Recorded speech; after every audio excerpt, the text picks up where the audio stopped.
Let's demystify the invisible rules of our world, starting with a simple magic trick. Okay, a coin on some paper over a glass. What do you think happens next? So if I pull the paper slowly, the coin just comes along for the ride. No surprises there, right? But pull it fast? Everything changes. The paper's gone, but the coin drops right in. So why? Well, the answer starts with one simple idea: force. It's really just a push or a pull. And a force can do a lot. It can make something move, stop it, or even change its shape. Forces can be balanced. Think tug of war, so nothing moves. Or unbalanced, which is where the action starts. And that brings us back to our coin trick. The secret? It's not magic, it's something called inertia. You can think of it as the law of laziness. Objects just want to keep doing what they're doing. You've definitely felt this. When a bus hits the gas, you lurch back. Your body's resisting that change. And when that same bus slams on the brakes, you fly forward.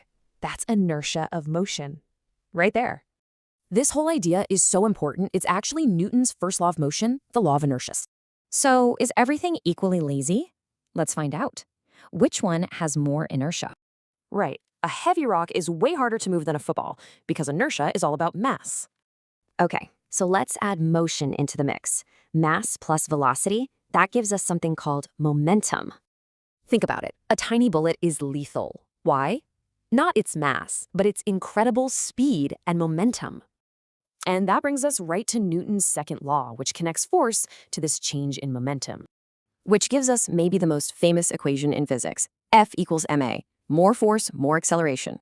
You see this law in action all the time, even in sports. So why do fielders do this? By pulling their hands back, they increase the stopping time. More time means way less impact force. Smart. And finally, Newton's third law. For every action, there's an equal and opposite reaction. Always. Think about just walking. You push the ground backward. That's the action. The ground pushes you forward. The reaction. You see this action-reaction pair everywhere. Swimming, a gun's recoil, even how a rocket launches. Yep, this super simple law is literally how we get rockets to the stars. It's that powerful. So here's a thought. If Earth pulls on you, are you pulling back on Earth with the same force?